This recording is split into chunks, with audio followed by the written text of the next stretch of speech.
Then the last one, I want to get to this one. The last one, this is the third. This is the third pattern, right? You compare.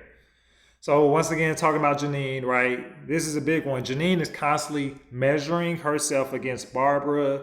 She's measuring herself against anybody, really. But I'm just going to talk about Barbara. All right. So you don't know about Abbott Elementary.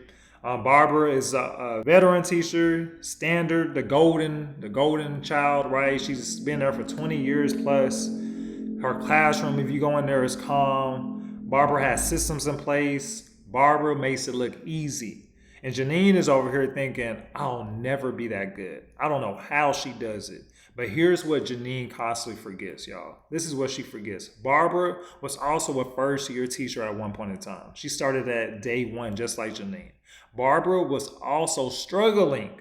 Barbara also had chaotic classrooms and bad days and moments where she questioned if she was cut out for this, right? The thing about it though is that Janine comparing her chapter 1 to Barbara's chapter 20 is not fair. That math don't make sense. It's connected, right? When you scroll Instagram, TikTok, you see teachers with perfect classrooms and color-coded everything. You look at TikTok, right? And someone's doing some viral lesson that 2 million people have looked at. Do the same thing, you get 100 views, right? But you look at the teacher next door and they seem calm and organized and like they got it all figured out. And you think, why can't I be like that? Right? Why can't that be me?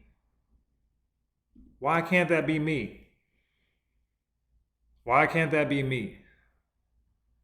Here's why. Right? You're comparing your reality to their highlight reel when it comes to those social media stuff, right? You're measuring yourself with someone else's ruler.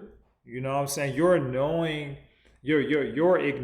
right, your unique strengths because you're too busy wishing that you were somewhere else. See, research shows that comparison kills job satisfaction.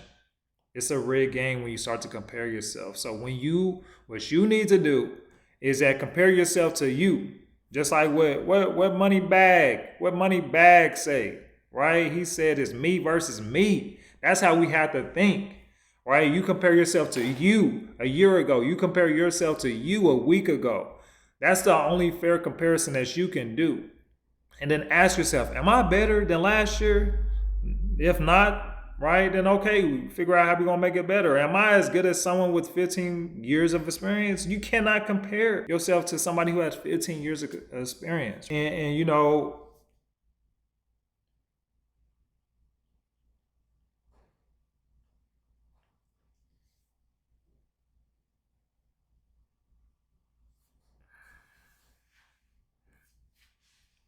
yeah, I'm tired, y'all. I'm tired. So here's what's happening.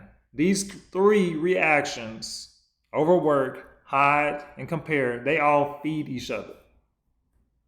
So let me talk about this real fast, a little science time real fast, because the discipline I'm in, y'all, is chemistry. That's my background. But just like with chemistry, right, you can't compare oxygen to carbon in some ways, right? There are two different elements. They're different properties. There's different purposes that you use them for.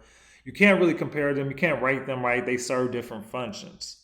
That's the same thing with when you're comparing yourself to the other teacher, your other colleague, right? Your energy is your strength and their thing is their thing, right? Your approach is your strength. Their approach is their strength, right? You cannot compare. It's apples to oranges. Stop comparing.